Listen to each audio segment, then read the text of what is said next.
We're just, I said, I had a NKU collected, so it's impact NKU. So without any more. Thank you. Yes, I very much appreciate it. Yes, and I've been working, I met you early on in the project. We started it November 2016. Mourning the Creation of Racial Categories Project. We made 2 documentaries, and I'm working on a 3rd. We've also been at a number of places. Our latest is at the Aeronaut, where you'll see one of the dances that we did. So what I thought I'd do is just give you kind of an overview and show you some of the footage from the documentaries that maybe might pique interest in this subject matter and what we look at. And I thought I'd start off first with the promo we just made. It's 5 minutes and 30 seconds because people want to know, who are you and what do you do and what is your perspective? And I've been working on it since February. That's really hard to do, to say what mourning the creation of racial categories is. So we're going to start with that 5 minute, 30 second promo, and then we'll move on from there to the other things.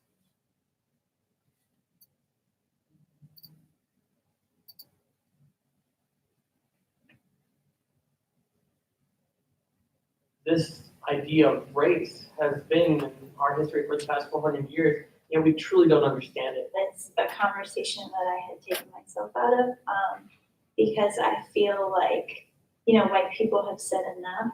It's a taboo subject, and when we do have conversations, it's just an argument and nothing gets resolved.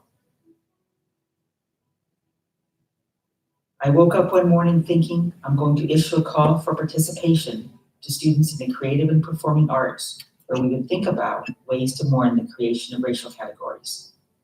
This call was the start of the Mourning the Creation of Racial Categories Project, or the MCRC Project, which uses a variety of art forms to tell the story of how people in the US came to be divided into racial categories.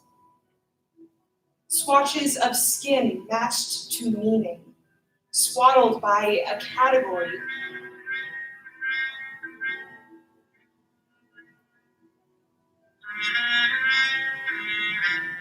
I'm not worthy to call myself a friend. The kids used to joke that he wasn't really my brother, that Mary and Scylla weren't really my sisters. Everyone is affected and everyone has something to mourn.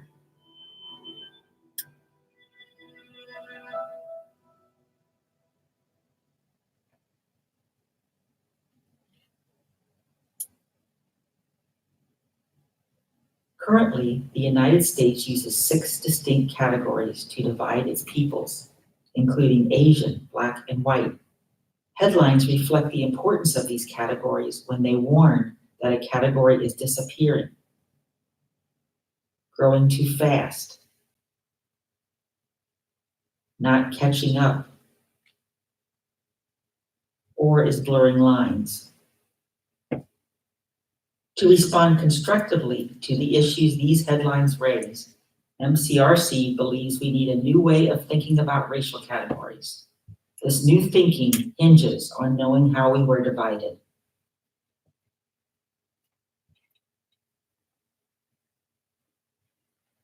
This story of dividing begins in 1662 with the condition of the mother law.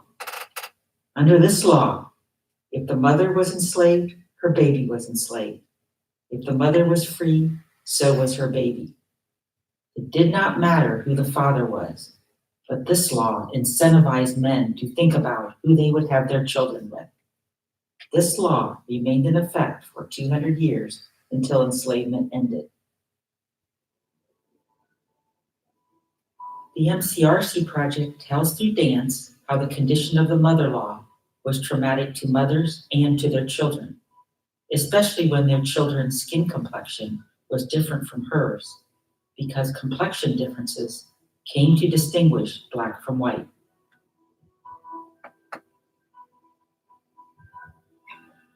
Once the idea of Black and white was formed, the US worked to create a color line separating Black from white. This division was so fundamental that the other categories were forced into a place between the two. MCRC tells stories of the peoples caught up in this divide and how they came to be labeled Indian, Hawaiian, Hispanic, and Asian. These categories were created. And then what that did was it forced people to have to be in one category or another. And there was no real highway from one to the other. And so people were relegated to one category, and then entire systems and laws and philosophies and attitudes were developed for each of these set categories. All Americans share in this history of being classified and divided into unequally valued categories. That classification begins at birth and shapes our lives in profound ways until we die. Yes, we do have physical differences in hair texture and skin complexions, but our legal system has made those insignificant physical differences matter by calling it race.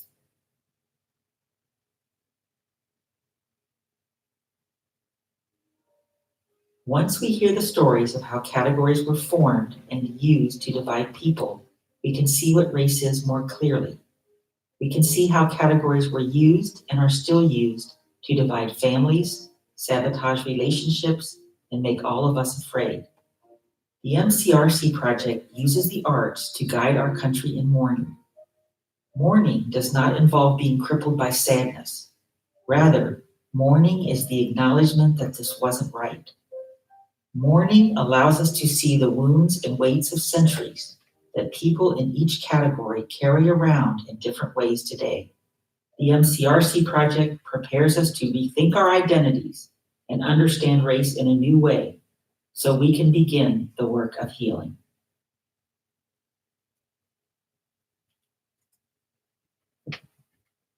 That's our promo video. I'm kind of curious how it comes off, that, because we're gonna show it to people who don't know a thing about us. And so maybe I'll just ask a few questions. Just comment to me what you see as it. I won't even give away questions that'll flank your thoughts. Can you tell what we are? What do you see as that? Here is not class. It's church. We're kinder in church setting. Mhm. And I don't understand but for that particular video, the arts, it seems like it could be mistaken for Well, it is, we use the arts to make our points, so yeah, it is really an integration of arts and sociology. So everything we do, you'll see is full of art, whether it's theater, you see, that's art, student art, all of it's student art, by the way, from MKU artists. So it's definitely the arts, so we use the arts to have a new way to think about race. And then anything else that just strikes you about it that just feels different when we talk about race conversation.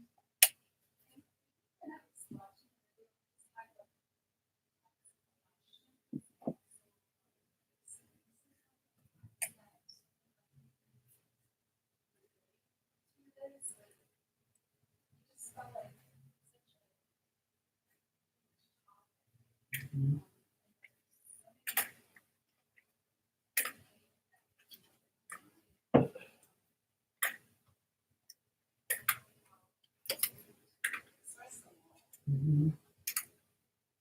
Well, that's a really interesting statement that you're making, because I think that applies to all of us, that there's so many. Can you guys hear what she was saying? Okay, I really wish we could be in a circle. You can do that. Yeah. Is that because we're small enough? Yeah. Sorry. No, that's no problem at all. I want our time to be as productive as possible. They are. Oh, the whole thing moves, okay, that's What good. did we just start? 3 rows. Like you. Okay. So oh, which one's good and which ones don't? I guess the one. There we go. Okay. Sorry. Oh, let's see. Oh, yeah, yeah. I'm sorry. That's weird. I like that. So what her comment was, so yeah, was brings up one question.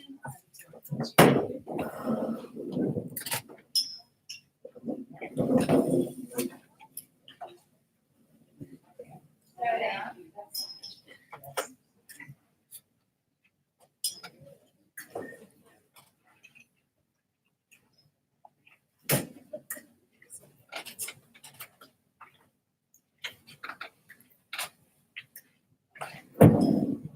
Oh, no, you didn't. Your comment was wonderful in the sense that you said, everybody did hear what was said, and what's your first name? Wait, Jamie, okay. Did everyone hear? Why don't you say it again if that's all right? Well, basically, I was thinking as I was watching the video, there were so many experiences that I've had that related to race. You know, it was just coming up in my mind, and I thought it's really a huge topic.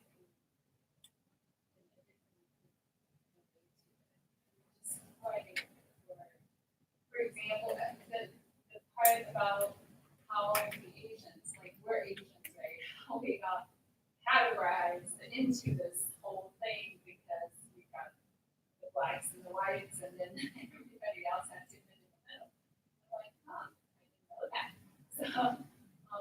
So that was very interesting. And also, as Asians, I think sometimes you benefit from being a different race other than I always joked when I worked I said I counted as a female and also non-white, and that's how I got recruited. I'm sure there's more to that, but I always joked about that. So like experiences like that, and then when I traveled overseas, you know, like there are a lot of black people in Europe, and they carry themselves very differently. And I know there's less talk about race in those countries. And is that a good thing or is that a bad thing? You know, so basically, there are just a lot more questions than. Yeah. And that's the purpose is not to, I don't want it to be confusing what we show, but there's so many things come in your mind that you want to see. I want to see more about race in the United States and how it was formed. So I will say on the side that I have one of the students that's involved in this project who studied in London. And she's Black appeared. And she said the weight, she had less weight there. When she came back, she was so heavy here. And it was a cultural shock, like to go there and not have the weight and then come back and readjust to the weight.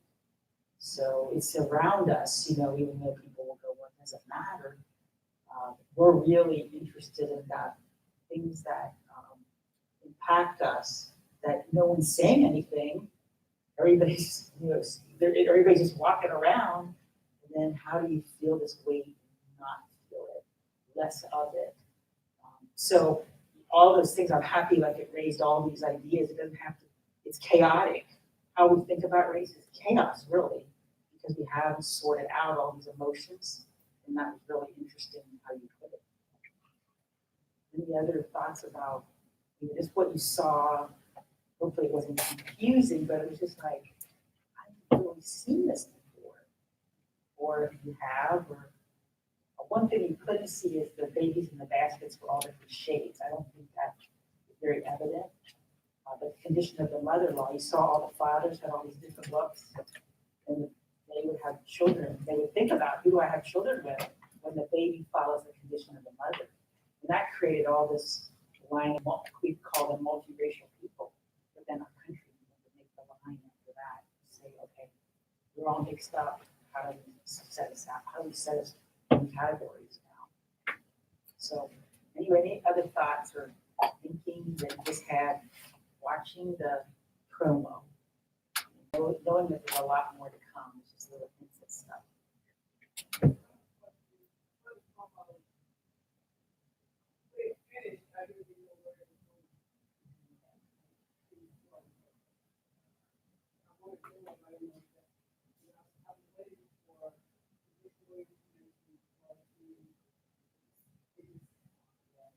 Yeah, I just had MCRC.org. So we just thought that, you know, we call, Google that. But I think maybe we should say more information. But the question that we try to discuss is, what is the weight that we carry after 400 years? There's a weight.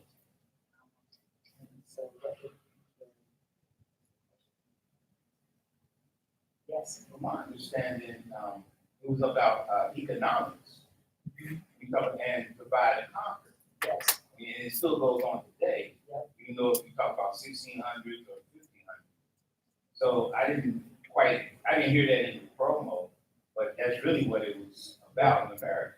Yeah, you know, we started the promo like 15 minutes, and then we got it down to 5. And the condition of the mother-in-law was a law that was set up for the laborer. So if the mother was enslaved, the baby was enslaved. It didn't matter what the baby looked like. The baby was enslaved because eventually it became African ancestry. That could be terrible information. But that law is an allusion to that idea that was a labor force set in place.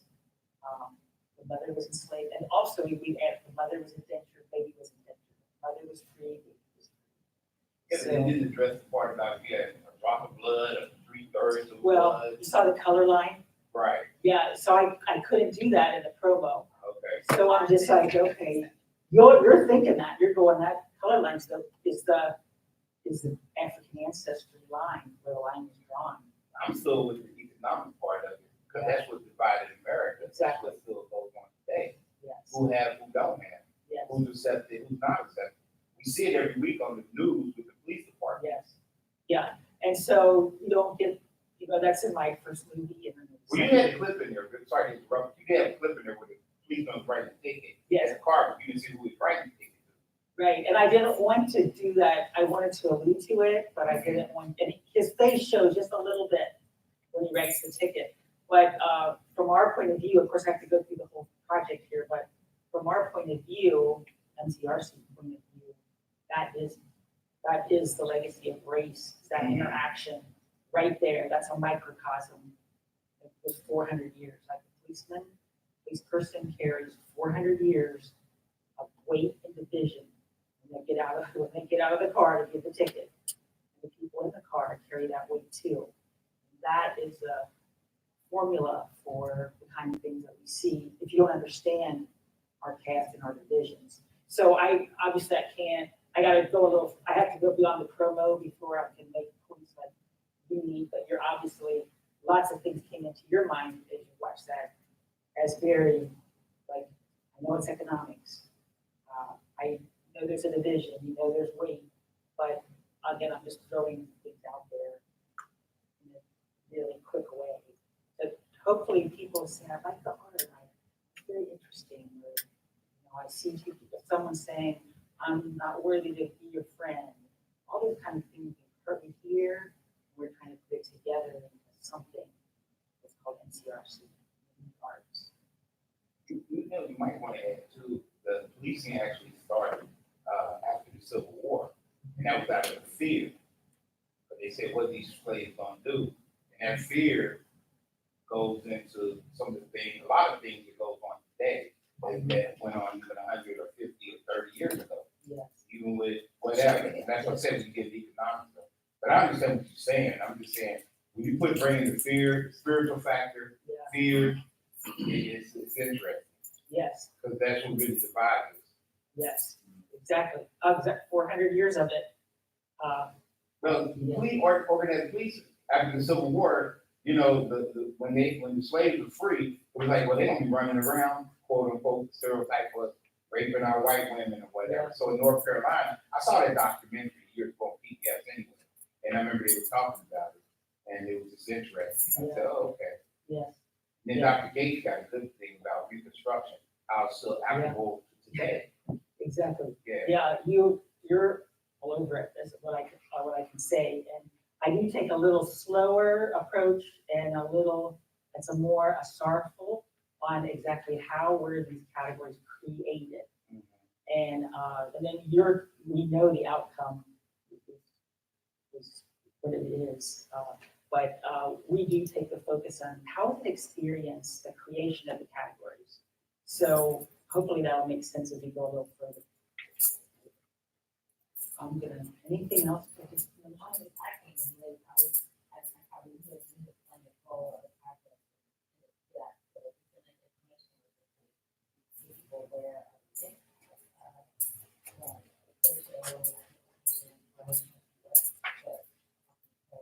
Yes, there's our signature image is that, and we believe that the categories, their creation, which is what we want to get at, is how were they created? How was it experienced? We believe that experience is something to be born and how that happened. You can kind of look at that and get that that's a sorrowful story, how the United States must have created race, it must have divided families and divided friendships, and divided people from their ancestors to create two fundamental categories, black and white, and then sandwich everybody in between.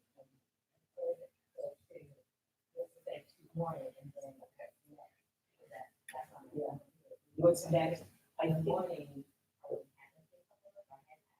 Yes.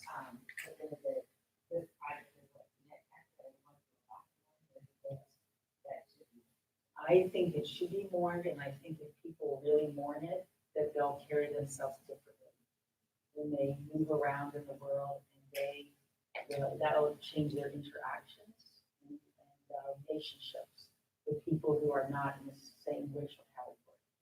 And I like to give the example. I'm actually working with some police right now about this Project Ian thing.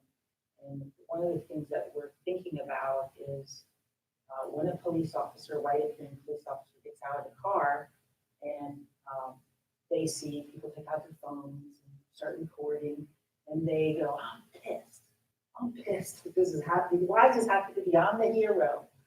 And then they go up to that is a formula for disaster. Pissed. And we're trying to formulate it right now how we would say, here's what should be in your head. I'm getting out of the car. There's 400 years of wait, which most people don't understand it, especially white appearing. 400 years of wait, how do I carry that with me into this situation? And that would more or less, also apply to their kind of hero mentality. Like, you have to carry this. You have to carry this into the situation so that you don't make it what we see the worst case scenarios on television.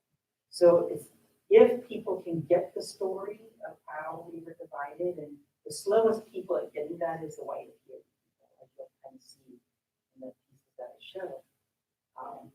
Then you don't go up to somebody thinking you're a different species than I am. You go with the assumption that we were divided from each other. And I know the story now. I know the story, how we were divided. And that there's going to be a different look and a different body language. I believe that. And that's all we have to offer. So you said on that.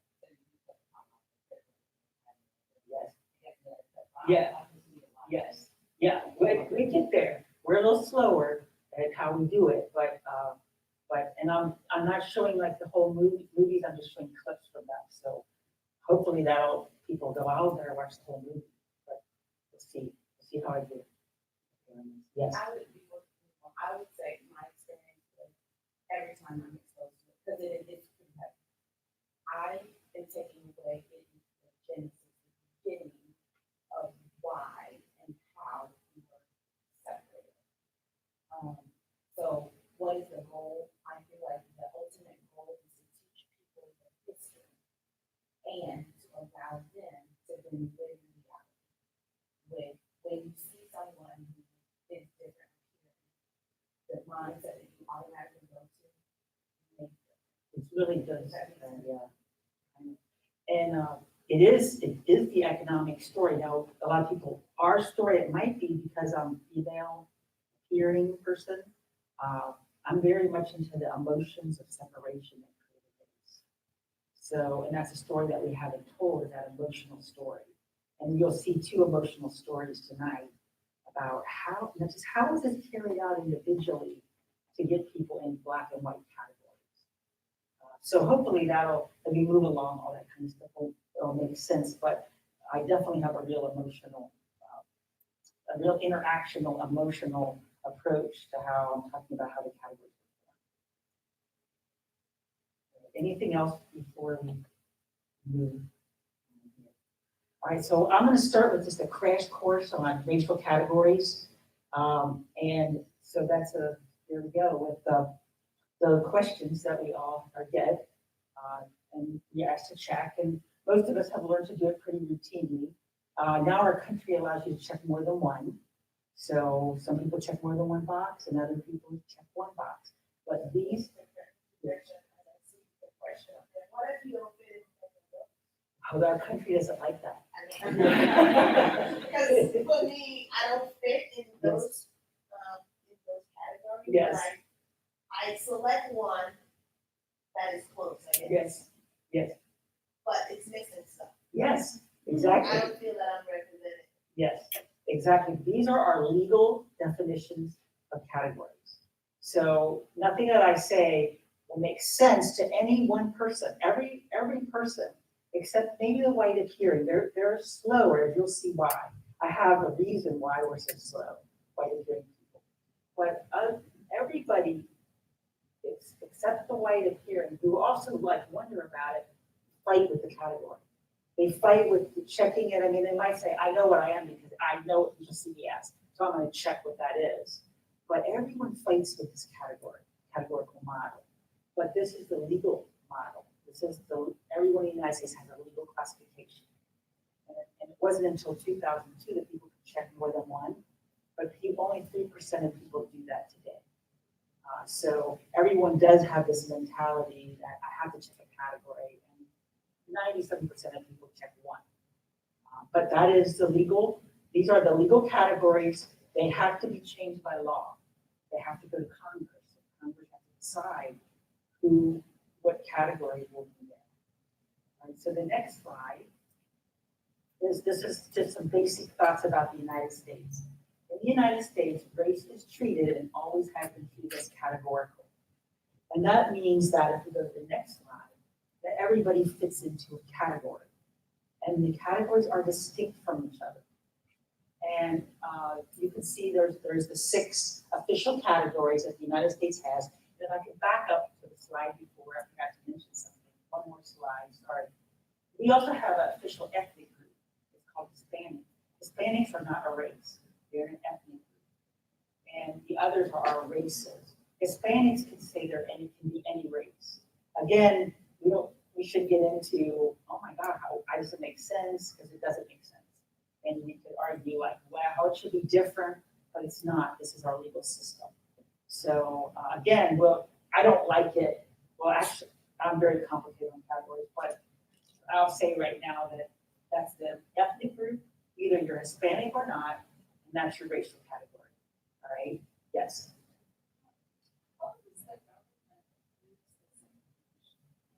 Well, that's another long story. So I'll pass that because we will touch on it later. But it's been since 1607, really, that categories were formed in the United States.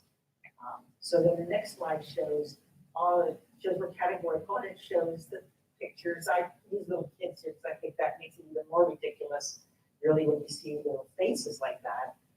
Everyone's assigned a category at birth. Okay, so then the second point about our U.S. model, next slide, is that in the U.S., categories were created without regard for family or ancestral ties. So if we move to the next slide, we see a family, and American eyes are very quick to see that the father appears white, and maybe one of the sons might go for white, but we can kind of draw lines around who looks white and who appears black. But all the children are biologically related, and those are the parents you see there. If we turn to go to the next slide, we have two biologically related cousins. And our country puts them into different racial categories. The next slide shows two twins. And they're, of course, biological as you can get, but their appearances put them in a different racial category. And then if you move, obviously, if we separate families from each other, family members, biologically related people, then we are disconnected to ancestors. So the next slide will show you, which is a very famous thinker on race is Frederick Douglass. And he writes that he knew his father to be white, and it was whispered that my master was my father. It was whispered because enslaved women were forbidden by law to name the father of their children. And I'm very interested, and MCRC is very interested in the series of laws that were put in place to divide us, to separate children from their fathers, not just masters as fathers. We're talking about any man that had a baby with an enslaved woman, that baby was owned by the master. So it was the African, eventually became the African descent of the mother that made slavery a black experience. But all of that was the crucial variable, African descent. But all babies could be from any father. So that's important to keep in mind when you think about they're not allowed to name the father. So there's, of course, thousands and thousands of these laws that built up over time and made it illegal to care or to acknowledge a parent or to love or to live in the same place. And you think 400 years of laws separating people where it made it illegal to do these things has to have an effect, obviously. If you go to the next slide, we're meeting President Obama, and President Obama's mother appeared white, and you see his two daughters, and you see his family picture there. And our country really doesn't really quite know what to do with President Obama's mother, and that is how it's a point about our country and racial categories, not anything we should not throwing stones or anything like that. We're just saying we don't know what to do. We don't know how to incorporate her. And on the next slide, you see President Obama is related to an Irishman. There's his great-great-great-grandparents. And there's his great-great-great-grandfather. And I'm always fascinated to look at ancestors who appear one race and ancestors another. And you study their faces. And you can see President Obama has a great resemblance to his great-great-great-grandfather, who fled Ireland, famine 160 years ago. There's his grandmother up there. And if you turn the next slide, President Obama, when he was in office, he always celebrated St. Patrick's Day. But I think people thought he was kidding with us. And he put a green tie on and he put the fountain green. And I think people thought he was taking his name Obama, which is Kenyan, and just playing on it. But President Obama is Irish in his background, and President Obama's Michelle Obama is also Irish, by the way. So her book, on her someone wrote about her ancestors. Irish is also the key. So you can see that we're disconnected from our ancestors as well to keep the racial categories in play. If you go to the next slide, this is a third thing about the U.S. system of racial classification. To make each category, it had to pull in thousands of different groups into a category. So if we go to the next slide here, we'll see to make the Indian label category, there was 2,000 tribes within the United States that became one thing, Indian label. If you turn to the next slide, this is just a little map of just all the different Native American groups, indigenous people groups that were in the United States and got pulled into this category that we call Indian. If you go to the next slide, take a look at some of the images of indigenous people who lived in the United States around the turn of the century, 1900. These were taken by Edward Curtis, a famous photographer who tried to take pictures of the Native Americans before they disappeared. Look at the images. Look at that image. Go to the next slide. Look at that image. Look at that one. And the next slide. These are all people, indigenous, who became Native American. When I look at these images, I see the world here. I mean, I want to say, that looks like Syria. My head will want to go, that looks like Korea, when I look at the faces of people. So imagine a country that somehow managed to put thousands of people of different cultures into one category and called them India. And then look at the Asian category. Something like 63 countries were involved in that classification scheme. How did we manage to do that? And I didn't put up maps of the continent of Africa. I didn't put up maps of Europe. How do we get Europeans to like each other, or I don't call it like each other, into one category when they fought 400-year wars? And we know that World War I and World War II, how did you get them all in one category of people? So that's what we want to get at, is how do you do that? How do you separate people out like that? But every categorical system has put in thousands of people, thousands of cultures, and made one category. And then we kind of thought it works. But when you really think about it, that doesn't work so well. In terms of it must have been something very drastic to get people to buy into the categorical model or force them into the categorical model. So if we go to the next slide, this is the fourth slide, which is the legal system enforced categories and made them matter. So we've had a little clue about the legal system, but enslaved women could not name their fathers. So we'll look here at some laws over time, going back to 1607. And it starts with, no man, unless appointed by a lawful authority, shall carry with an Indian. All persons except Negroes shall be armed with ammunition. So we're in 1636 here. Then we move on to, I'm just saying, 1700 laws. All children shall be bond or free according to the condition of their mothers. And if a free Christian white woman shall have such bastard child by a Negro or mulatto, the said child to be a servant until he is 31 years of age. That was in 1705, that law. But of course, there's thousands of them, and then you get into Jim Crow laws. But look at these two as they are laws that benefited a category of people, the white classified. But they're also laws, another way to look at them, in addition to that, together is, these are laws that said you cannot be together. And we know lots of people who tried to be together, and lots of people who had babies together. And so that's one way to look at the laws, is people were doing these things. You have to make a law to say you can't do it. We're going to make it illegal for you to connect with each other. So there's, of course, the Jim Crow laws, and they were all over the country, not just in the South.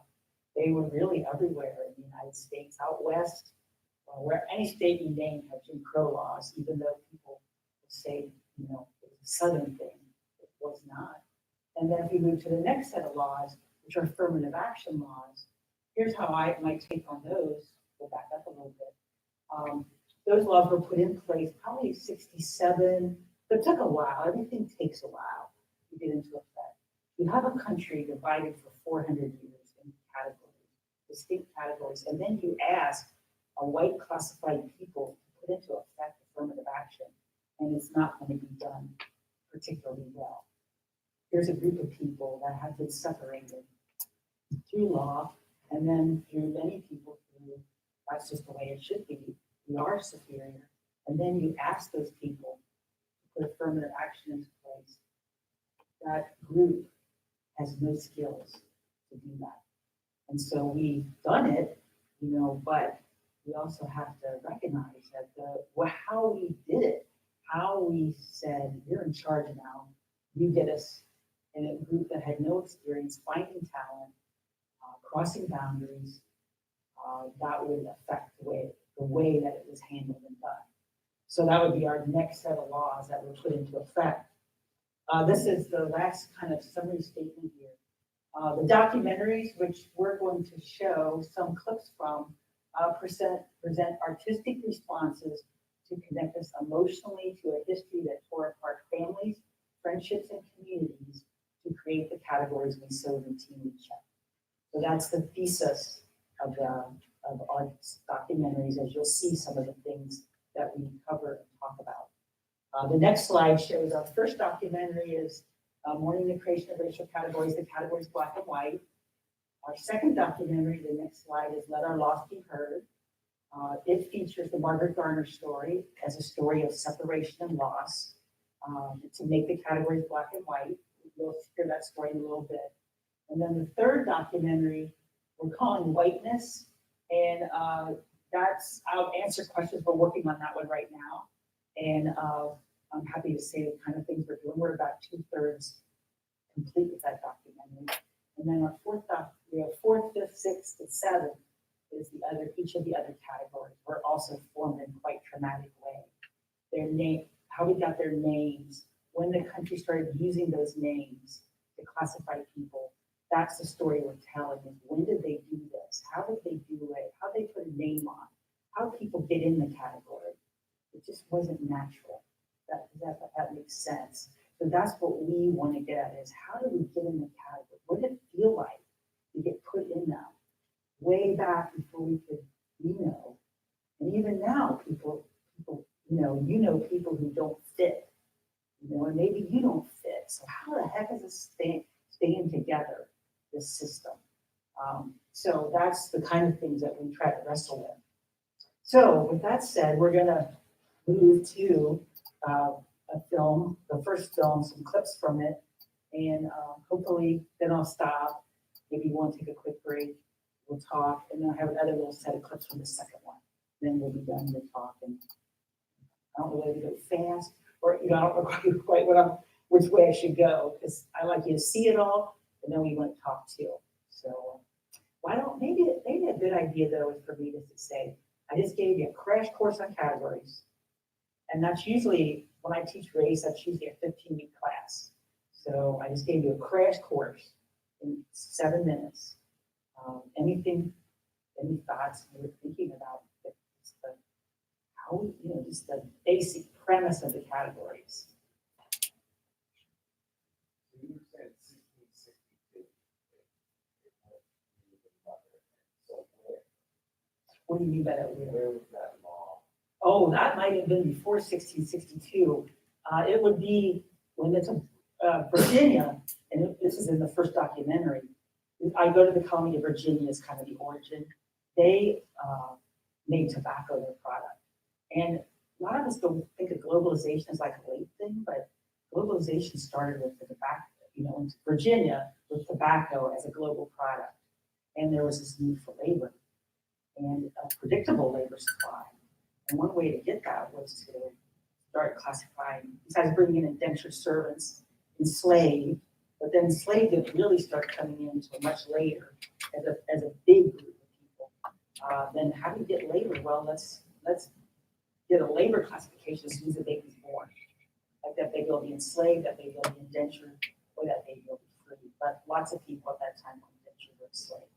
Enslavement wasn't quite there yet. But that was a way to say, this is your fate. So it was connected to economics. And then the way I look at it is all these multiracial babies were born, and then after enslavement, we set up the color line and to try to separate out what had been created, and that the law didn't handle anymore after enslavement. So that's a lot of stuff coming out there. Any other thoughts or questions? I don't want to make it like class in person, so I can sit down probably. Yes. My comment actually was related to what she said. She said, I don't fit in the original category. My question, not just her personally, where do you see that you fit? If you were to create your own category, how would Hearing. Yes, yes. I didn't hear But in the categories, you mentioned Asians instead of race, Yes, right? yes, And so I'm from the Caribbean, so we classify ourselves more like Hispanic, where we belong to an ethnic uh-huh, group as Yes. opposed to a color. or yes, A race. yes. So I guess I would go with black because I'm appearing that way, and so the assumption is that I am. And that was actually my question. So you have these Caribbean people who they have adopted Hispanic But that's an ethnic group legally, as their ethnicity and race. right? That's their ethnicity, even though people treat it like a race. And then there's a selection of a racial category, and 60% of people in that group select white as their racial category. And then another 30% select other, but the government finds ways to put them in the race. So, yes, and actually, we won't get into it today, but the Hispanic category negotiated white status. But even though they are treated as white. So that was their original status before they became Hispanic. Then Hispanic was kind of like a negotiation. Like, okay, you can be Hispanic then, and then you can pick your race, but we're not gonna call you white. So it's very, as you can see, a mess. Yes, a mess. Yes. My question had to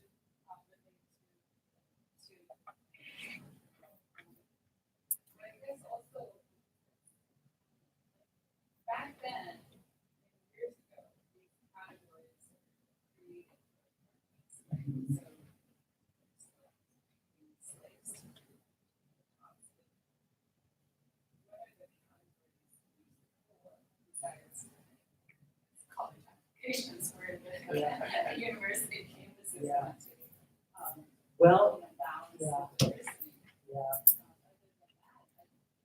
Yeah, I think that, and I'm not, it was gonna come as a surprise, I'll say it early, I'm not for dismantling categories until we understand how they were created. And once the United States understands that, then they're ready to be a fair country.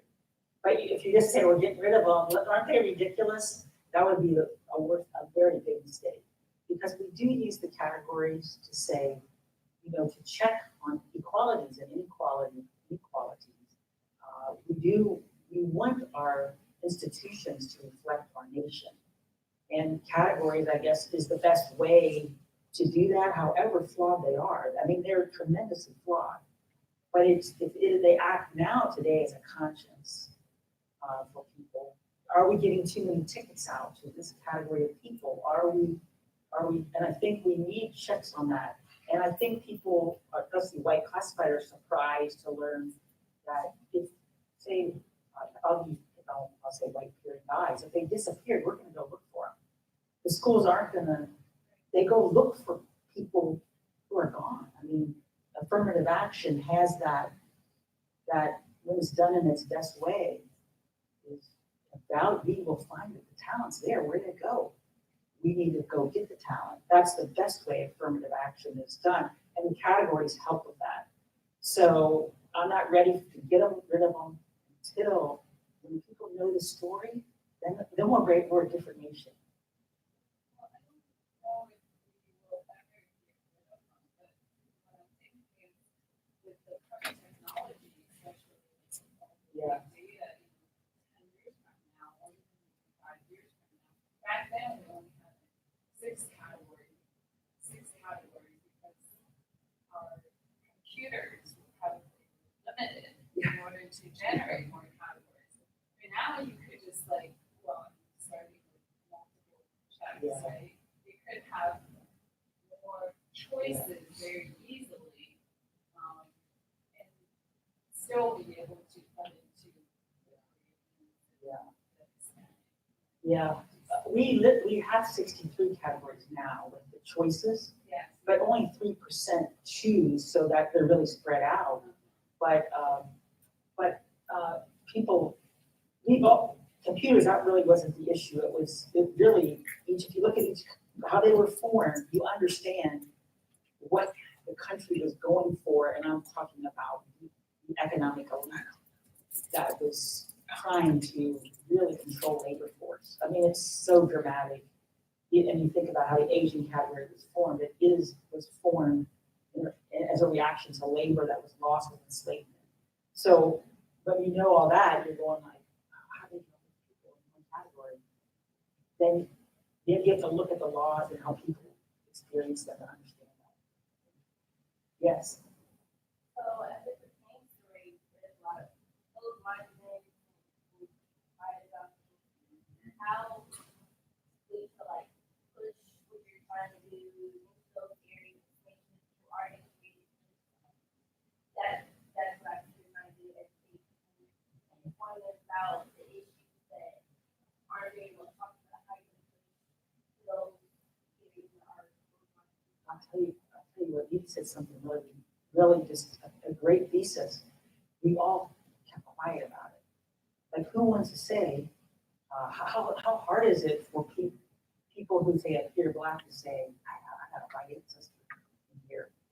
For white classified people left behind, Black appearing people to become white, for them to say, and they never learned it, but they did it, that's why they don't know.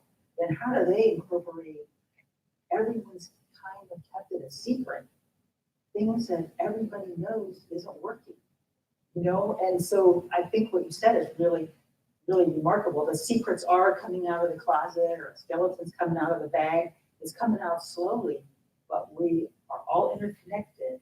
And I'm not saying that in a loose way, like you go, oh, we're all family, we're all one human. We are all interconnected, and this system must have been something to divide us all, to divide us from our family, our ancestors, our friends, our lovers.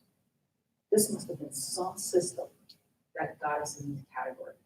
That's the kind of approach we're taking. What the hell kind of system was this? It did this, and then we kind of kept this sight.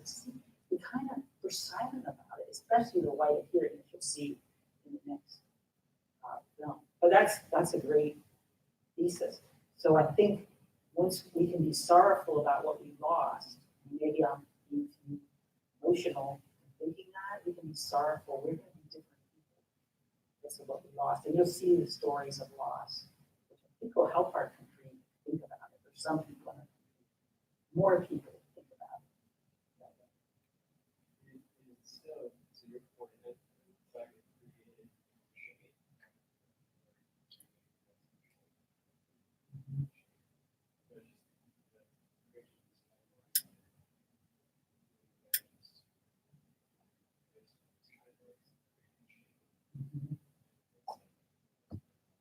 Yes. Yes. Yes. But if you do it spiritually, it was sin created by the devil to separate. It wasn't God, Christ. It was man's inability to be obedient to Christ. Some people were obedient, but some people not. But that's really where it comes down to. Because that's what sin is. Sin is the opposite of righteousness. Christ is righteousness. This world, we know when Adam and Eve fell, it ushered in sin. And so man don't want to be accountable to the sins, right, knowing and unknown. And it goes back to dividing people. Like I said, it goes back to economics. But if I divide you, because America thrives on economics, that's what they taught us in school. Yes. You know, and then parts of the race and everything, we have to go back and look at it. Who's behind the divide? It's the devil. And the part of America, I always like to bring this part what they teach in school was America's destiny was, man's destiny was to go from the Atlantic Ocean to the Pacific Ocean. And also in that process, they didn't care who they killed, took, or enslaved or whatever. They did that. And it was always a fight for this land and everything. Nevertheless, God did bless it in certain ways, but then in the same way, by man, human man, there was a lot of pervertedness, and still is today. And it's economics. But when you come with Virginia was all about breeding slaves and making slaves. And that was the number one product, the state of Virginia. And then we talk about the tobacco, the rice, the cotton.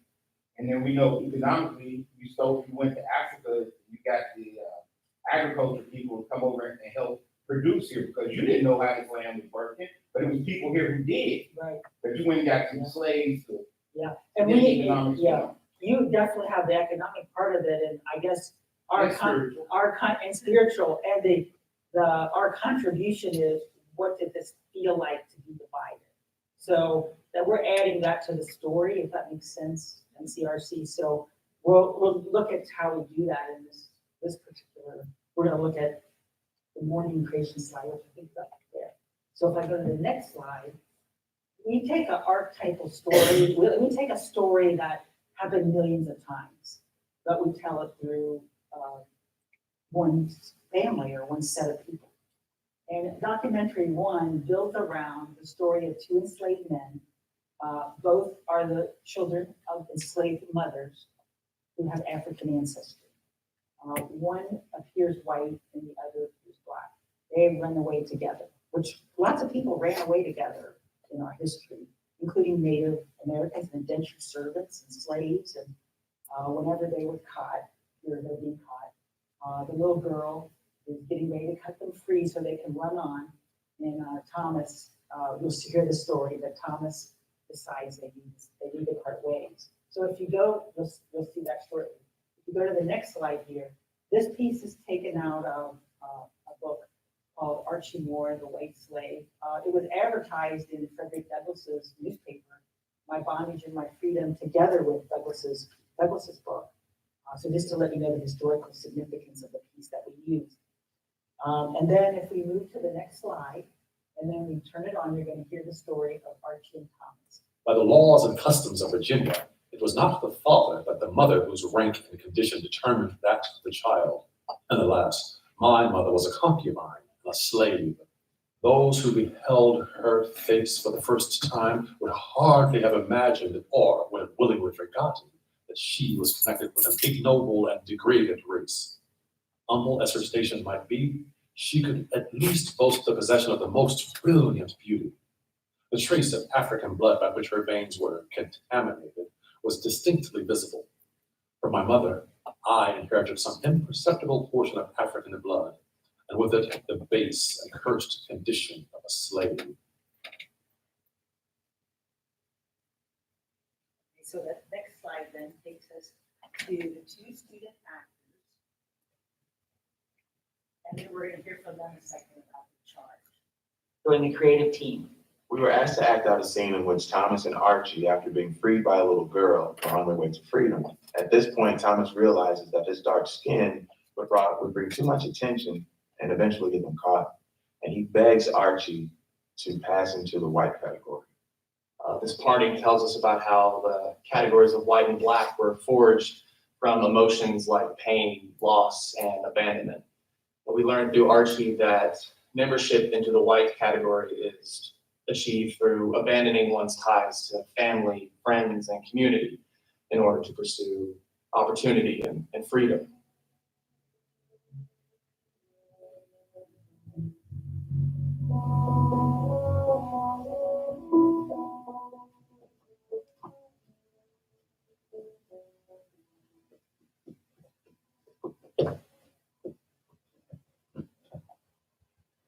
You are now on the road to the north.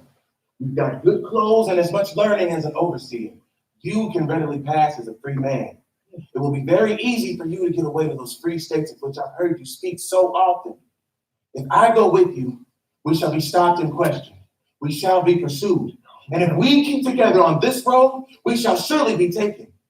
It is a great way to those free states, and I've got little chance and no hope of ever getting there. And if I did, what would I gain from it? I shall try these woods again and do as I can. I can make it back to our old place. But you, Archie, you can do better. You are sure of getting away to the north. Now go, my boy, and God bless you. Archie was deeply moved, and it was some time before he was able to reply. The thoughts of escaping from his present situation of danger and misery to a land where he could bear the name and enjoy the rights of a free man flashed upon his mind. Yet still, his love for Thomas and the gratitude he owed him glimmered through these new hopes. After too long a pause and too much hesitation, he began to answer him. He spoke of his wounds and of their sworn friendship. and of the risk Thomas had so lately run on his behalf. Archie insisted that he would stay with Thomas to the last.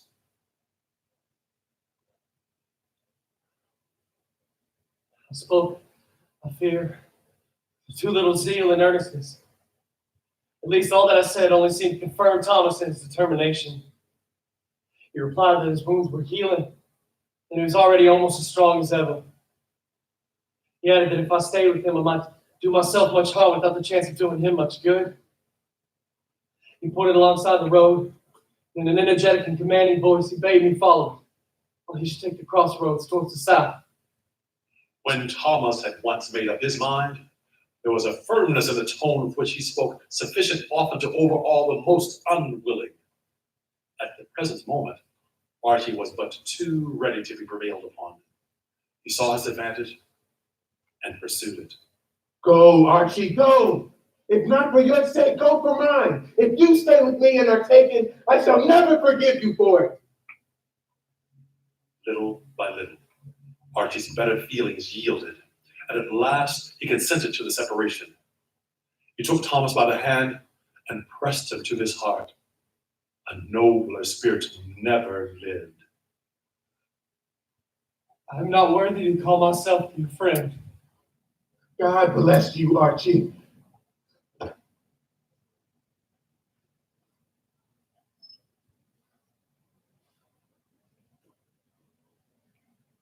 stood watching him as he walked rapidly away. As I stood looking, I was ready to sink into the earth with shame and mortification. Once or twice, I was just starting to follow after him. Selfish prudence prevailed, and I held back.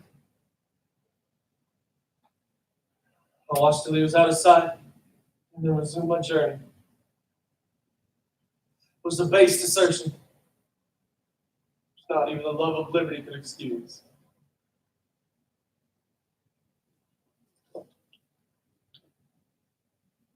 We acted this out on MK's campus, and it's word for word from the book.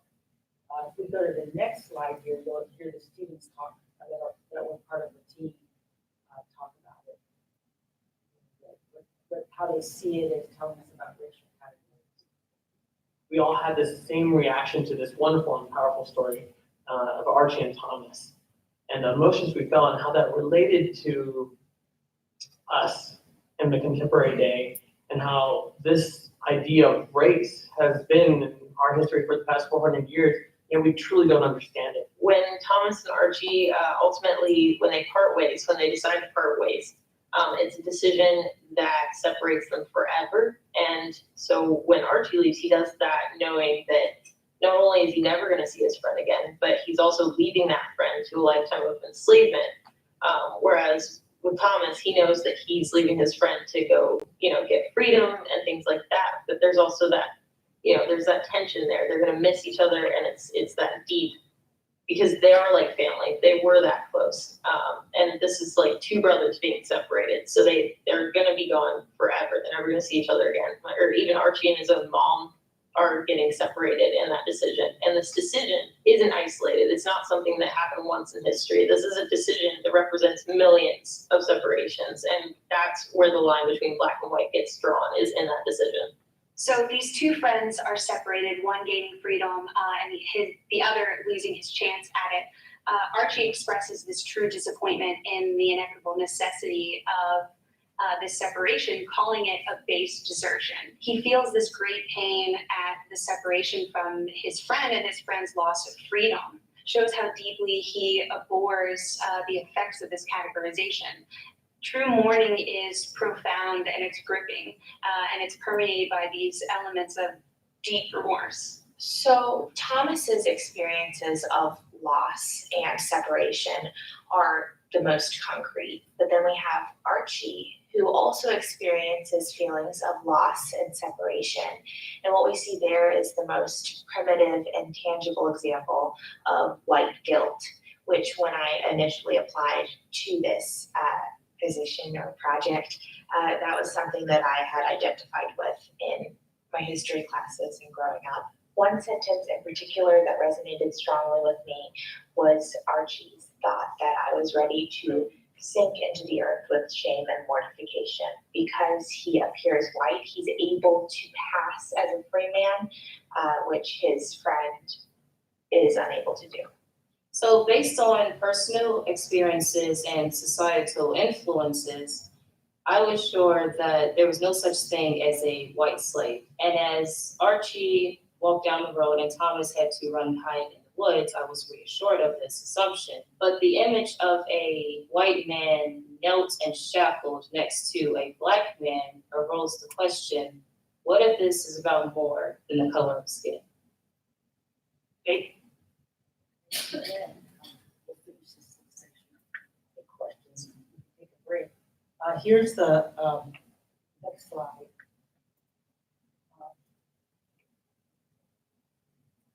Yes. I think one of the things that we try to do is understand how the categories were formed. And the white category, if you take this little piece here, tells us that that category was formed in part out of abandonment. And I looked up the definitions of abandonment, and I thought applied particularly well for this story and for the formation of the white category. And it says to give up with the intent of never again claiming a right or interest in a person or place, and to withdraw from, often in the face of danger and intolerable situation. So Archie's leaving tells us it's support for the intolerable situation that he needs to leave behind, wants to leave behind.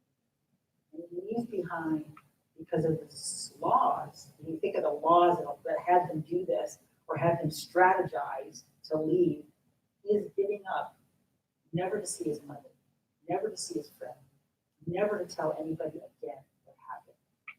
So that category in my mind, the white category, among other things, was formed out of abandonment. Millions of abandonments to become white. If we move to the next slide, which this is again from documentary 2, we made a dance called like the Archie Thomas dance. And I'm gonna pick you up in about halfway through the dance. And before I do that, let me just back up real quick here and look at Archie's face. One slide back. Look at his face there. And this is the students acting. We didn't say to the white appearing actor, be white, be a person going into the white category. They just mustered up from their experiences how he should look, what his face should appear to be like when he's leaving behind Thomas. And Thomas did the same thing. We didn't say, Thomas, act like you have to explain everything to Archie. He can't figure out what's going on. They just did that. And that to me, that felt like, wow, this is something about the two categories and how they were formed. And then looking at his face, I just think so many white appearing people, when race comes up, look like that. They're like, what? I gotta leave you? What do you mean? And I think the category was formed like that. Like, what's that category supposed to do? Like, look when they go, like, I'm leaving you. I'm leaving you in this mess. They're gonna look like, I don't really know what's going on because you can't take it. If you knew what's going on, or that's your only way out is to just have that kind of look on your face.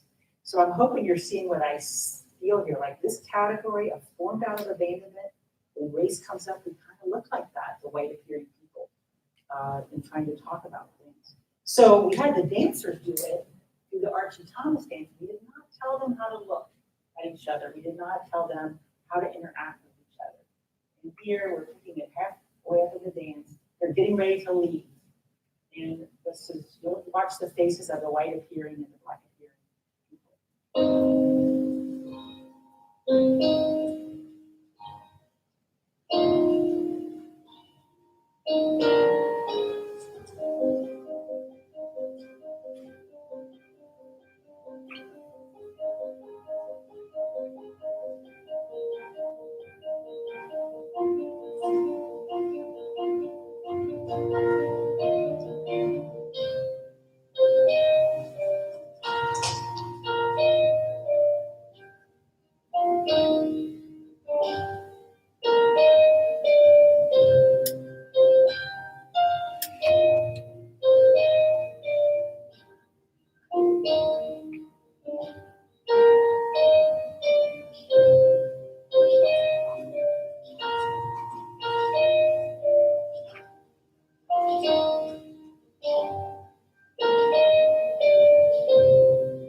those are MK's answers too.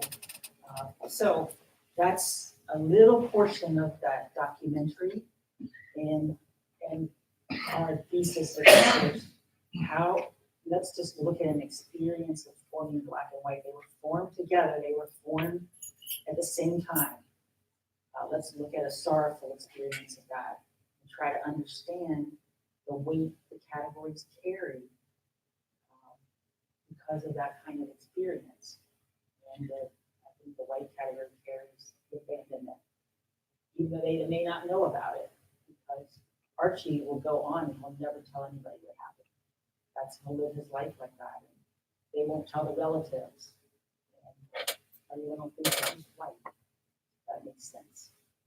So that's our, we're dipping on, I think it's kind of a different kind of thesis. What do you all think about this?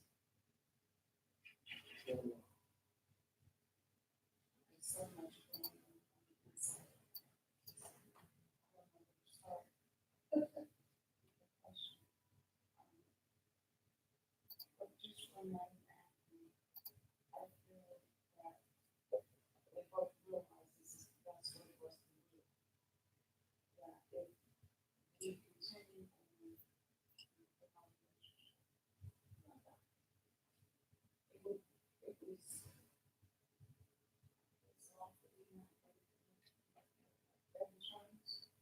You know, their mothers were enslaved women just by the chance to throw the dice. One appeared white and the other appeared black.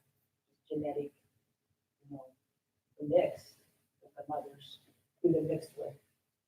Archie was the son of a master and enslaved woman. And Thomas, they were just best friends, but he's connected to his mother. He has to leave his mother behind as well as his friend, born to be white. And what you say is interesting because the students all tried to figure out a better way, like, okay, well maybe Thomas can go on and like just pretend to be a slave, or maybe so they can sneak around, and everything couldn't work, to try to stay together. And they kept thinking of scenarios that just were dead ends because the law and the separation and all of that. So the way you put that is really interesting, that they figured this out because everything is so heavy in the system that separated them. Yes. I think that they both realize no one's winning, so to speak. We're talking about language, but this is where I think it is spiritual desire. When you love someone, you want to see them be better, even if it means you take a loss. And I think that is what was enacted there, is that no one's winning here, but I want you to have better.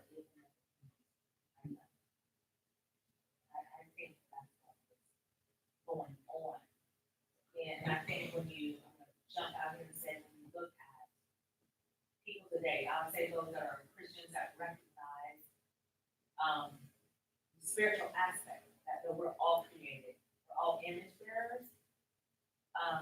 We recognize there's a longing for a brother and sister. It doesn't matter the color that is there. I think we recognize that there's been that abandonment.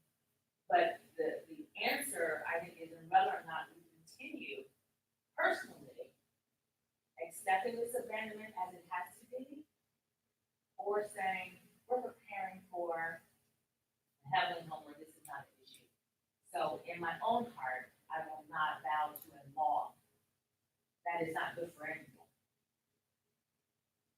I enter to a higher law, yes, which is God.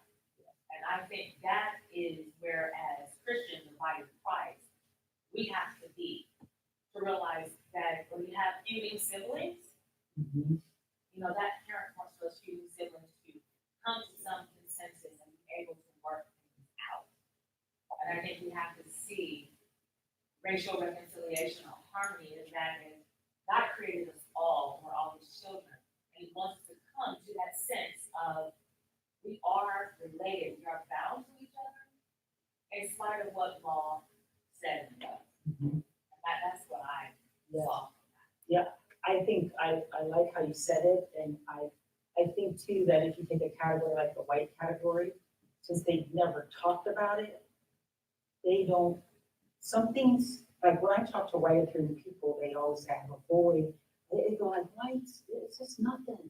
It's a void, and if they don't, that category doesn't understand what you just said, which was like, look at people who said, isn't working for either one of us, I'm giving you permission to go, I'll still love you or whatever. And they don't know that story. All they know is, well, we're just two things, or two species or something. Yeah, that's, you bring up like, these are things to mourn, like, to have a whole category of people that understand that for the most part, informed like that. So that's the kind of thing you can see we're very emotional in how we present it. That's something our country has to, understand to be a better country. One more thing I'll say regarding, those who psychologists say that anger is a secondary emotion. Whenever we want to talk about racial things, there's always this anger. And I think that is a secondary emotion because really we're born. I think there's a sadness, I think there's a longing, but we don't know how to get there because of all the junk that law has created. Yes. But if you see people who are just feeling heart to heart, you can forget about the worldly law and say there's a higher law of love. Yeah. And then still we have to learn to negotiate what it did to our daily lives, building up over these centuries. Of course, the root of all this division was the strong economic, it was capitalism on steroids. I was gonna-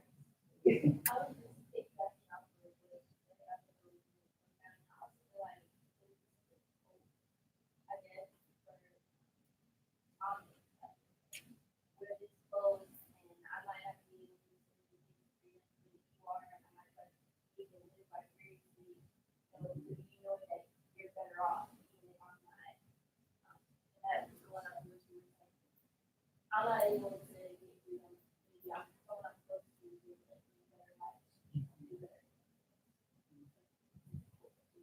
Yeah, there's, people see it in different ways, like try to think about Thomas, like how Thomas reconciled this, just by the flip of a coin chance, his friend is who passed, and lead a different kind of life. So how do you incorporate that into your identity?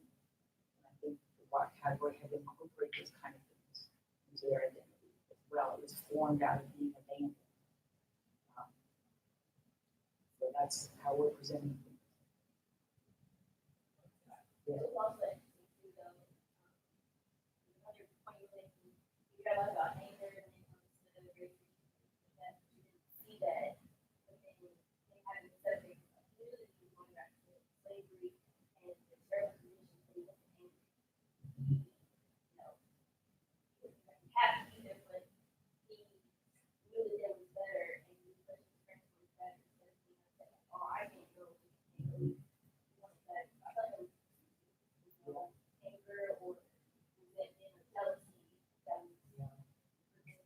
Well, the book, we took a little piece out of the book, but the book is incredibly sad. Thomas, Archie does go off for 20 years. Before he goes off, he has a child with an enslaved woman. Well, he's still enslaved. And it's very complicated, but he finally connects with Archie, Thomas 20 years later. It's very emotional scene. It just, again, it's things I'm very interested in for our country to think about, the emotional sides and how, an interactional level, how was this experienced?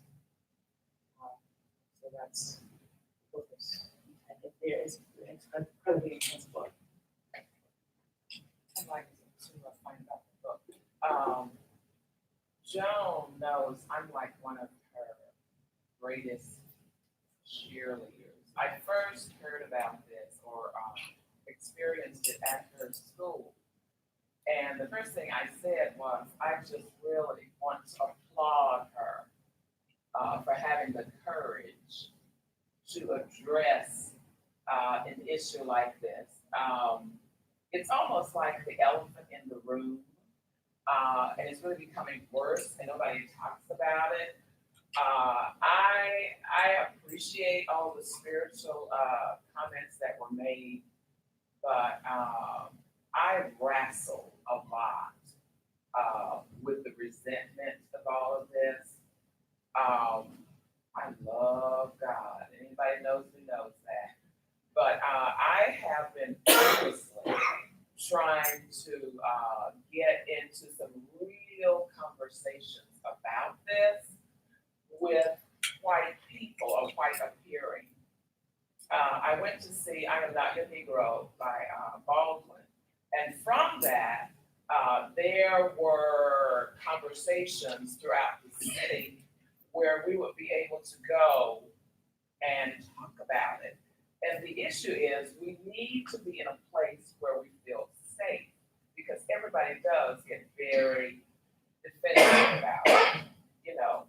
But the atrocities and all the things that happen. And so we were able, I've been going all around the city because they've been kind of stated. So I applaud you again for moving yourself around the city to address a very, very, very necessary subject matter. For me, coming from the South, that's the other thing, I'm from Mississippi, so I have experienced and I've seen a lot. But I just thought about what we as a people experienced and how bad it was and how awful it was. So my focus was on what happened to us at the hands of the other race. But Joan has opened me and expanded me with this information, because now I understand that white appearing people are also hurting. See, they're hurting too. And when you look at those two young men, you find the white appearing, he's torn and conflicted because he doesn't want to leave, and then the other guy says, I can't go with it because I stand out. So he makes a decision and says, I just really, I want to fall through the ground. He's shamed for having made the decision and everything. So now for me, I understand that the white appearing race has suffered too. And I did not see it in the way I see it now. I know there has been some, but I'm just saying from your words, I understand a whole nother level about what they experienced, because there were so many. They're torn, the abandonment issues. So everybody's jacked up, you know what I mean? There's just some real issues. And so when you categorize this or titled it Mourning, we're all hurting. And if we don't really get to the core of it, it won't ever happen. It's in the Bible it talks about, when the Israelites, or when the tribes went over, they, the ones who wanted to be on one side went over, but it's, you know what? You can't really enter your rest until you help me. And so what I understand from all of this, we can go and I'm good and I'm over here and I've amassed wealth and everything, but there's still a lot of unresolved pain. And people are saying, everything is fine, and quit talking about it. All lives matter. We are hurting. Black folk hurt. And there's just a lot of stuff that's still going on. So I still applaud you for doing this, for having the courage as a white appearing woman to stand in the midst of all of us and discuss it, because we need to talk about it. Thank you you, and I think too that, play on what you're saying, if you have a category of people that can't articulate their void, Yes, that's a danger, that's Yes. dangerous. That's, Yes. that's why you get people who, and then they continue to be the supremacists, who go in and shoot people in churches because they haven't articulated their void and their loss and right. what that means. And of course, then you have at the other end, people who can't even talk because they're so guilty. They're not helpful either for conversation because as the one student said, I won't even talk about it. I've said enough. White people said enough. I'm not even going to talk. So you have all kinds of reactions to the same formation of your category and how the category is formed. I appreciate your work, honey. I appreciate it. Any, I have for the second film a few clips, but you can take a break. Well, we have to walk. And you have to So, yeah, show the clip. yeah, if you need to use the restroom, they're right behind the person. Take a break. I really appreciate you all being here and any comments, especially with my promo, I'm trying to figure out like, this is so complicated. How do you tell it for no one who doesn't know and you just want them to have information that they might want you to come and talk? So that's, that promo, I feel like I fell flat on that one. But I've been working for months, like how do you just say this fast enough? Because you know how people are, they want to know right now. Like, what are you gonna say? What are you gonna talk about? And I don't know how to do that. In 5 minutes or 3 minutes. So any ideas you have about that as a adult? How is it received after you have presented, whether it's introduced it, because of the know? Like, what kind of feedback have you gotten in terms of, is it working to penetrate the population? To hopefully, I don't know, is your hope that the categories will change or extend to be more encompassing? Well, I think eventually, when we know the story, we can drop the categories, but that might be, it's gotta get to schools. We just can't teach like this, they were masters and they were slaves, and that's it, and that's what most students know, that's all they know. They don't know any nuances or anything, so we need this complex story to help us as a nation. So, and I feel the students have gone through, which now are probably 70 or 80 students have been part of this. They all walk around differently. They see the world differently, and they move easier in the world, and that's a big thing too. Just that you can move easier if you're whatever job you do. You have to be able to move with other people and not have the look on your face like you had taking a white if you're in lemon, you just ate some lemon or something. When you meet someone of another racial category. So they move around everyone of no matter their racial classification reports to me that they move around so much easier since being part of this project. That they feel they're a better American. That they have a different American story than, the outside of them. So that's all I'm offering. I guess that's all we're offering is a new lens that will be different if we know how we're divided. And I think when I meet people, I don't know of other racial classifications, especially Black appearing people, I do get the sense that my look, that however I'm looking, is ever coming off of me, is I know the story. And the other person may not know it at all, but it's just a different look than mine. We're two different people, two categories of people. I think so much comes off the body. And I don't trust almost anything come out of mouths anymore.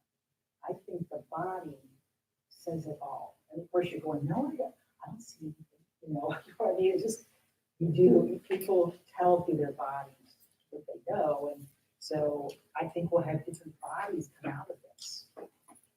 And the students, I do get very good feedback from them.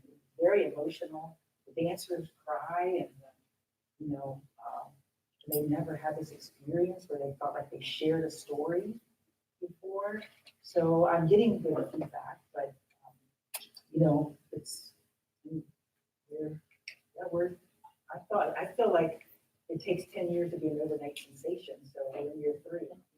And I'm hoping the country thinks about this way of talking about it. Well, whenever I meet teachers, they want it in the schools. And our hope is that we'll make a curriculum. And it's been on KETKY, which is this network for Kentucky schools. And the first film is on there permanently. The second film, which I'll show you a clip from shortly, is I haven't been able to give that one up yet. I'm kind of in love with this one. I don't know quite. It needs to get out there, but I have to think about it. Just being there for anything. That may sound selfish. You'll see what I mean, I think, when you see it. You have to think strategically, you have to support yourself. And the project can't go on without support, so that's why I'm thinking strategically about the second film. And I think the third film, Whiteness, I think I want to come back and show you that film. I think the way we're approaching whiteness, I think that could be the film that launches us maybe. Because that's a really tough one, the whiteness. And I won't give secrets out right now, but I thought really hard about this one. So, but I'll show you now, because we only have a couple minutes. I'll show you some scenes from this documentary too. Okay, so the next documentary is Let Our Loss Be Heard, and it tells the Margaret Garner story. So the next slide, we'll just hear what that story is. 10 o'clock on Sunday night, a party of 8 slaves belonging to Archibald K. Gaines and John Marshall of Richwood Station, Boone County, Kentucky, about 16 miles from Covington, escaped by horse and sleigh. 3 are Robert Garner, his mother Mary, and his father Simon. They are the property of Marshall. The other 5, the property of Gaines, are Robert's 21-year-old pregnant wife, Margaret, and her 4 children, Thomas, age 6, Samuel, age 4, Mary, age 2, and Scylla, 9 months. The news accounts describe Margaret as about 5 feet 3 inches in height, a mulatto showing from 1/4 to 1/3 white blood. The boys are bright-eyed and woolly-headed. The youngest boy is mulatto. Scylla, the 9-month-old, is light enough to show a red tinge in her cheeks.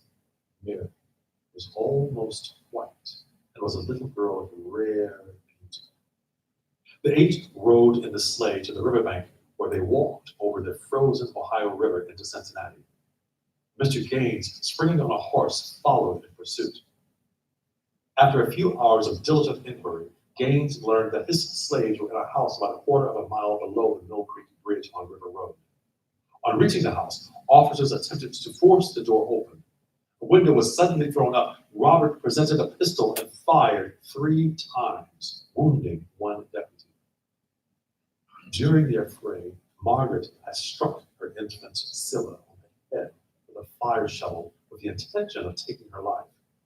She slashed at the 2 boys, giving one a 4-inch gash to his throat and the other a gash to his head.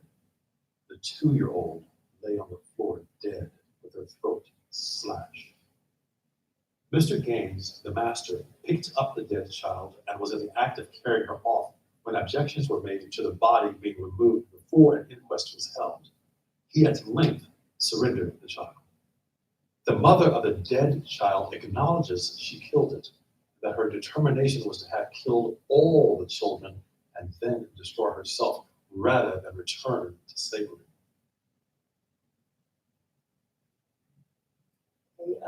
So the next slide shows, this is the mural in Covington of the Garners. This was a national case. I don't know how much you know of the Garner story, and I can't go into all that with the time we have, but this is our memorial to her in Covington. It doesn't show up so well, but notice that all the families have the same complexion. And if you go to the next slide, you only have 2 memorials to this tragedy.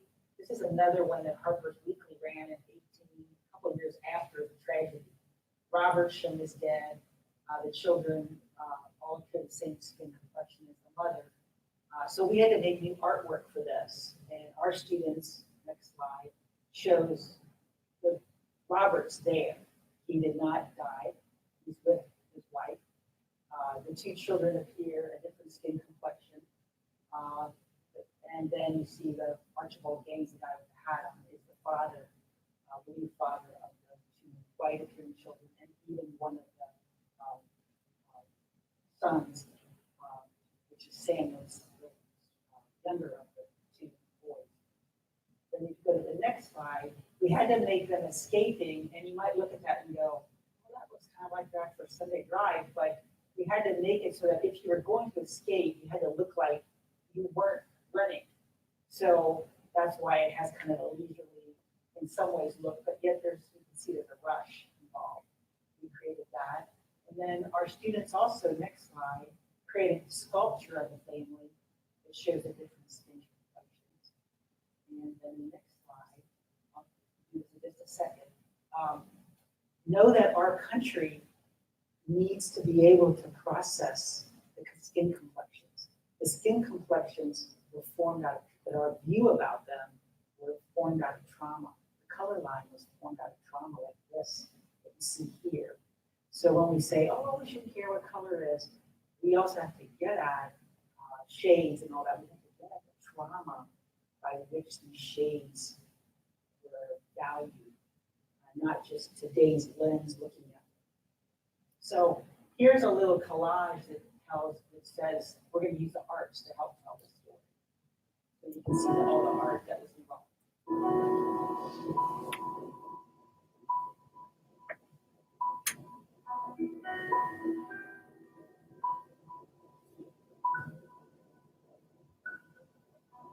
Swatches of skin matched to meaning, swaddled by a category.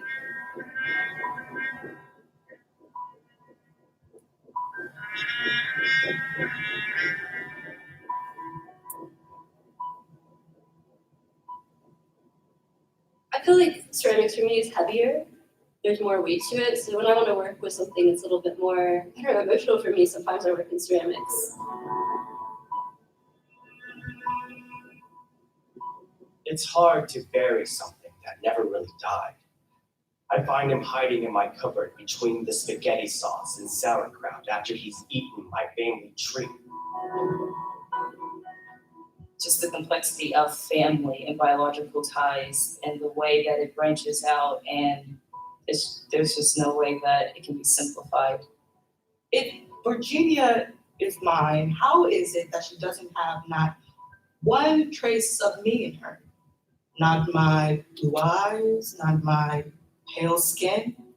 We want the words to reach the intellect, but we also want the spirit of the words to reach the heart, because the intellect alone will not affect change in humanity, I don't believe, nor in our culture. Everyone is affected and everyone has something to mourn. Dance and movement can speak in ways that, words cannot.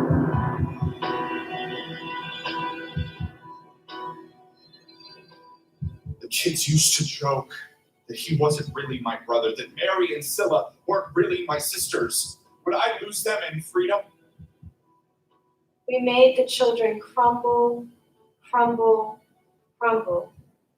Were you there when she pierced the baby's neck?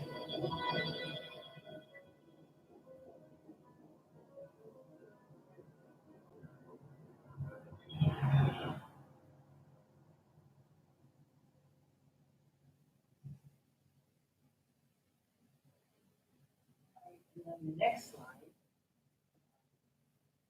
shows, I just think that that's a collage of the art that we use to tell the story of the movie. And then these little words, I won't go through them all, but I think the words our poets use and the words that are in some of the things the students say, I think it helps us tell our story better. So it's hard to bury something that never really died. He's eaten my family tree. There's no way this can be simplified. This is all words I think people can take to help in the conversation. And And then the last slide here, last section, I just wanted to show you how we handle this in the film. We break the Garner story down. We have 2 trauma therapists that help us tell the story. So we'll look at one segment where we learn about the Garner family, which also includes Archibald, who is the master. We'll look at that. Hear the Garner family story in all its complexity.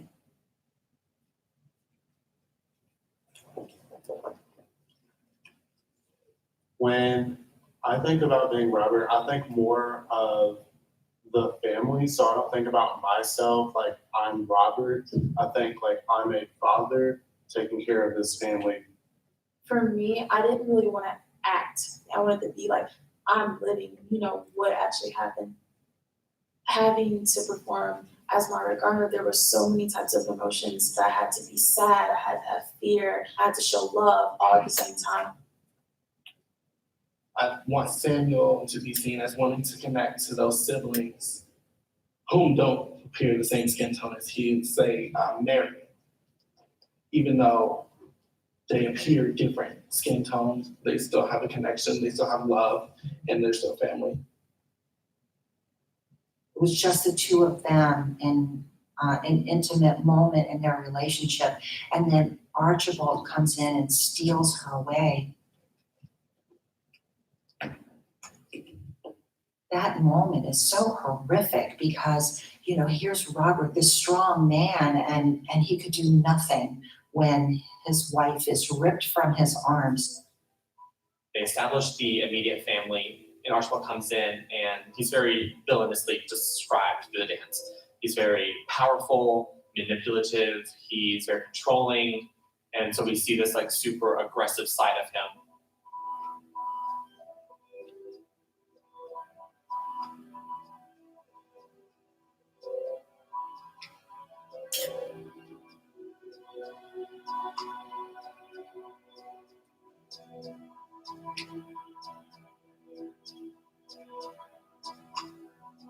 We are looking at a nuclear family that doesn't just stop there. There's this extension. There's Archibald. He's present, but not hard. What I can appreciate though is that's a narrative that so many people can relate to. So even before introducing these very heavy and complex concepts of categorization and race, we can just say, family's complicated. And there are members that live with us, and there are members who don't, and there are members we want to associate with, and there are members that we don't. And there are people who bring out the good in us, and there are people who bring out the not so good in us. For that first scene, that introduction to the family, I wanted it to be kind of mystifying, because when you look at a family, you don't understand their dynamics or their ties.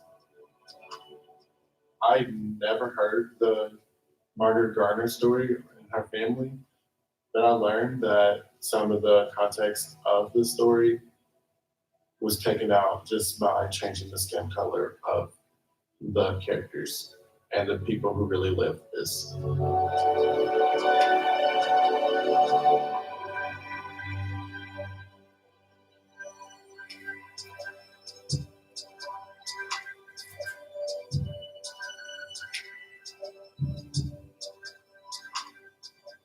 Even though she was 2 years old, she still kind of knew what was going on. She didn't understand, is he my father, or is he my father, or is my mother, I don't know, gonna take care of me, or I don't know, this 2-year-old being confused.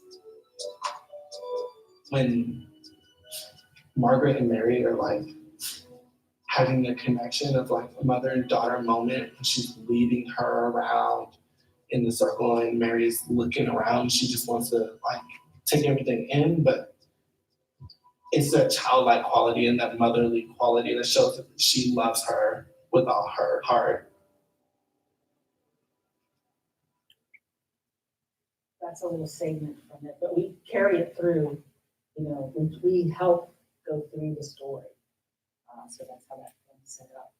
So that's the end. And we have 7 minutes. So any questions or, I will just mention, if the little girls had lived, You know, that you saw the one actor go, will I lose them in freedom? Will they still need me in freedom if they're crossing the river? Because they won't fit because of the skin complexions once they hit freedom. And so Margaret's gonna lose those children no matter what. She doesn't own them. And if they get freedom, they're gonna go on and pass as white.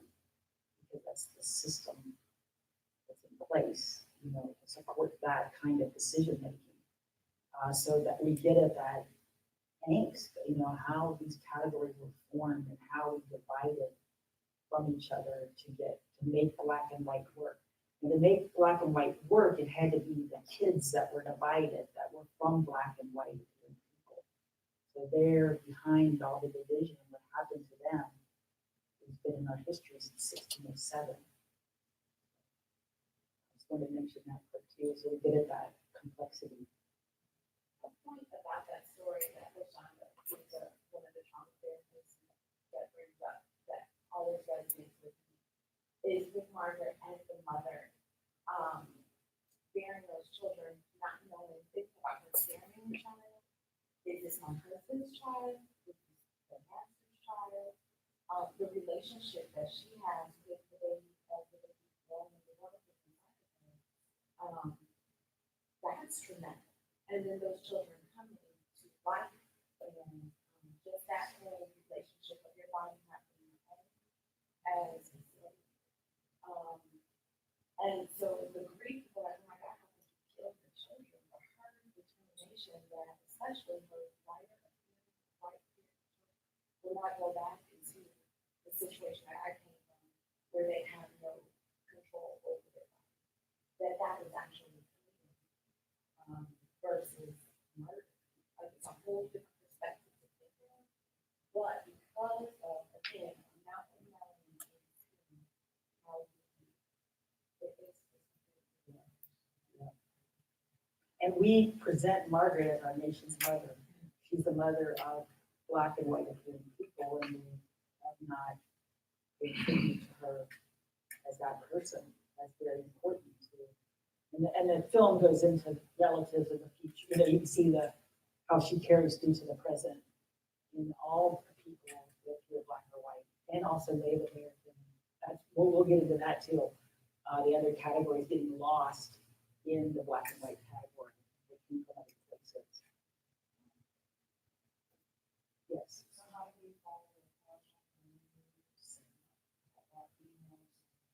I'll be happy to, I don't have Facebook, I just have a web page. I suppose I should get Facebook. But this feels like I'm in with a barrage of things. But it's the MCRC I actually brought some cards with me. What I appreciate so much about this is the student. I mean, don't you just love them? And just how much they cared about this project. The cards for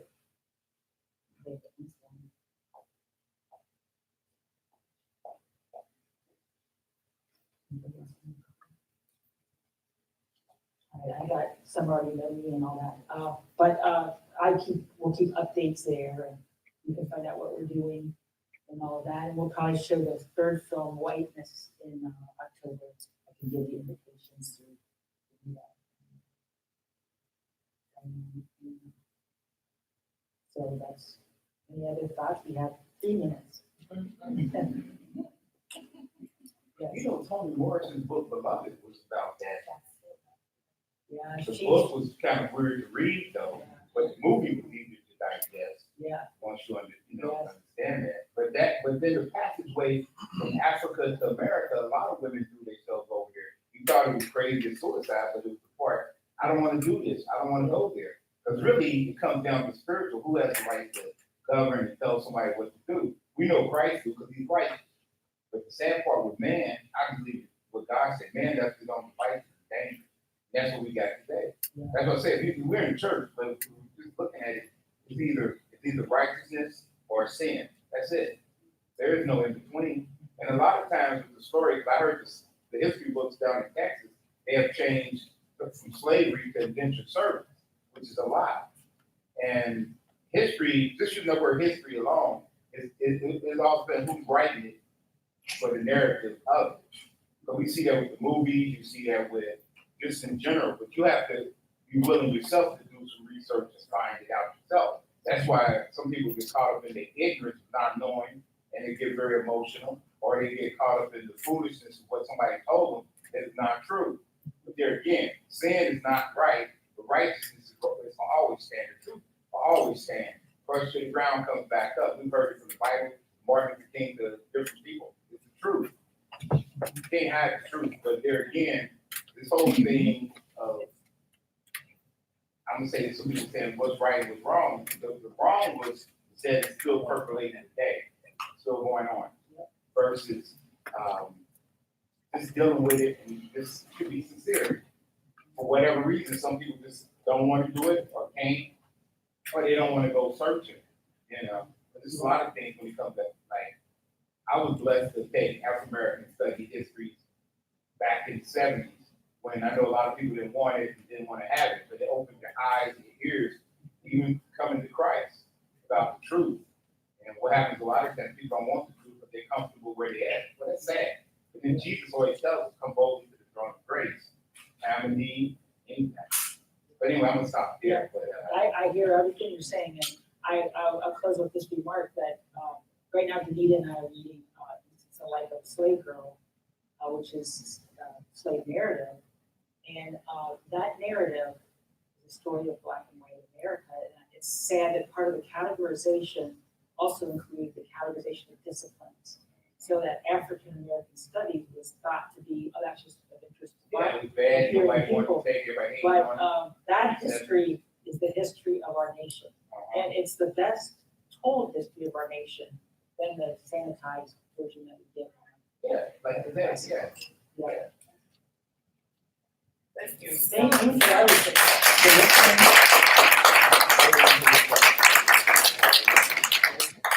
Right, we gotta clear out.